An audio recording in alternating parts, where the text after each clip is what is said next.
Hello, welcome to my channel. If you're new around here, my name's Kit, and this is my world. Thank you very much for joining me. In this episode, I'm going to be doing another tag, and this is the Nerdy Narrative tag, originally by the CodeX Cantina. I'll leave a link in the description, and I stole it. I wasn't tagged by anyone. I just stole it. So this is the Nerdy Narrative tag by the CodeX Cantina. Question number 1. Science fiction. What is a futuristic or imaginative element in a book that you are glad is not real? Triffids. There's a book called Day of the Triffids by John Wyndham, and in it these plant-like creatures come to Earth and kill lots of people, and it's all very scary, or embarrassingly rubbery if you watch the movies. But the thing about the Triffids that I would really not want to see happen in reality is the fact that their visit, their arrival, is preempted by everyone going blind.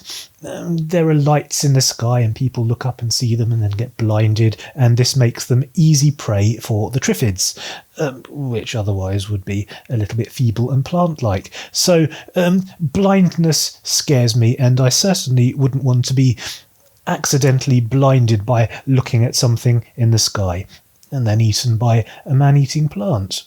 Question number 2. Horror. What has been the scariest moment for you while reading a book? I know this is probably supposed to prompt me to describe a horror book, but I don't really read horror, and if I have, nothing that I can think of has scared me. In fact, no novel or fictitious book, or indeed biography or autobiography or historical book, nothing has really scared me except one kind of book, and this is the kind of book that elicits genuine fear and anxiety to the extent that I no longer touch these books, not even with a barge pole. These are cat books where you look up your cat's symptoms to find out what might be wrong with them. These books terrify me in much the same way that Googling your symptoms might terrify you, because of course you have some sort of innocuous rash, and by the time you've finished Googling, you're at death's door. And it's kind of the same with these cat books. I've got several of them. I still own them. They're still on my bookcase, but I won't ever touch them. Next time I have a cat, if it has any symptoms, I'll just take it to the vet. I won't look it up in the cat book because the cat book is scary. Question number 3. Fantasy. What would you import from a fantasy world into our own world? Well, I don't have to think very hard about this one. It's talking animals. Anyone who knows me knows that I'm crazy passionate about animals. I love animals. I anthropomorphize them like mad. I drive myself crazy loving animals just a little bit too much and endowing them with all the sorts of thoughts and feelings and emotions that I imagine talking animals would have. Yes, talking animals. I'm also going to say winged horses. Who wouldn't want to live in a world with winged horses? I mean, Pegasus-style horses. And also, of course, unicorns. I'm a horsey kind of person. You may have discovered this in previous tags. I love horsey-type things. If they've got wings and if they've got a horn, then so much the better. I'm going to move swiftly on. Question number 4. Comic and manga. What's a comic you enjoyed or one you have wanted to check out? Well, this is a difficult question for me to answer. The simple reason, of course, being that I don't read comics. I barely even know what manga is. And I don't think I've ever really read one, even when I was little. I've got nothing to discuss. But there is one thing that I can mention. It's a bit of a cheat. But in the old days, when I was very, very young, I used to watch a television programme called Grange Hill. It was a very, very popular children's programme throughout my childhood, and the opening title sequence of Grange Hill, at least in its original configuration when I was watching it, was a comic book, and it was quite fun, and it had a really nice theme tune, and there was a bit with a sausage, and I really enjoyed these opening titles. I will probably be running them for you in the corner or something if I can find a version of it on YouTube. But anyway, so I'm just going to cheat and say the Grange Hill sausage. Question number 5. Literary fiction and classics. What's a classic book that you've been meaning to get into but haven't yet? Easy, it's Maurice. Now, my good friend Sam Dawson recommended this to me. I told him that I was looking for a good LGBTQIA plus lots of letters book, and he recommended Maurice because I love classic literature. I'm a little bit old-fashioned and dusty, and I wanted a really good gay sort of relationship in a book. So Maurice, I've got it. I bought it on Sam's recommendation. I read the first few pages and couldn't get into it. But that's because I'm a mood reader. It doesn't mean I've DNF'd it, and it doesn't mean I'm not going to try again when I'm in the right mood for it. So it's in my Kindle, raring to go. And so am I. Question number 6. The Busy Bee. What book would you like to share with all your friends? Well, there are countless books that I'd like to share with everybody, and I'm bleating on about them constantly in my videos, so it's quite difficult finding something that I haven't mentioned many, many times and bored you all to death with. So I'm not going to do the Feist books or the Kerr books or anything like that. I'm afraid it's a Bryson book, and you've heard me talk about Bryson before, but you haven't heard me talk about this book. It's At Home by Bill Bryson. I think the title might be a little bit longer and more complicated, but I think of it as At Home, and this is his least funny book. So why am I recommending it, you might ask? Well, because it's bloody interesting. I find At Home one of his most interesting books, even though it's his least funny one. It's just absolutely packed full of interesting facts about the history of domestic life, domestic appliances, furniture, houses and buildings themselves. He basically takes you all around his house and uses the things that he sees as inspiration and a jumping off point to begin telling you about all the interesting history of domestic life. It sounds dull, I know, but it's the sort of book that you find out interesting facts and you want to share them with your friends at dinner parties. Did you know that it took a very long time for people to think of putting the door at the bottom of a house? To begin with, they had to climb up the front wall and go in through the top, that sort of thing.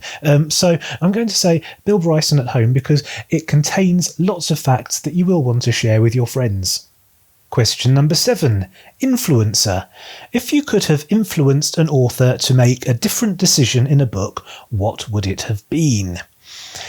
It's very difficult to answer this question without spoilers.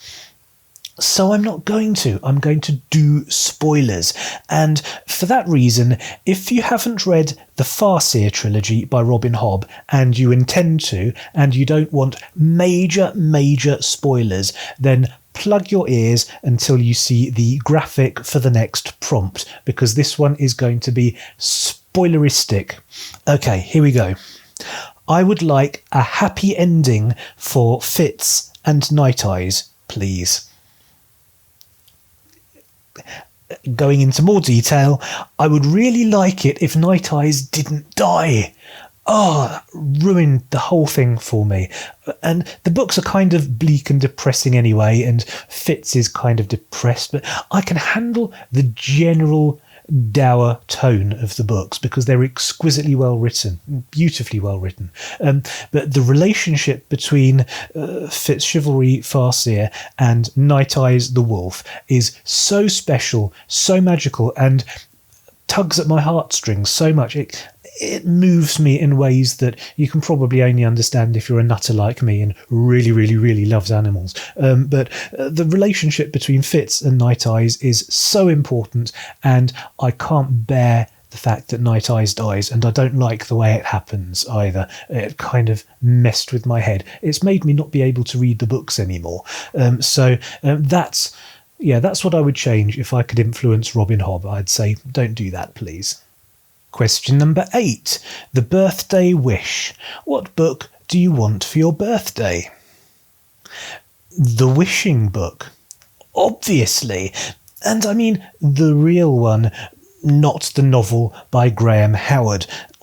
I know there isn't really a real one, but in the novel by Graham Howard, there is a wishing book, a book that allows you to have your wishes granted. And I would kind of like that. I've often thought what it would be like to have 3 wishes if I was to rub a genie. Do you rub a genie? No, that would be rude. Don't rub a genie. He won't like it.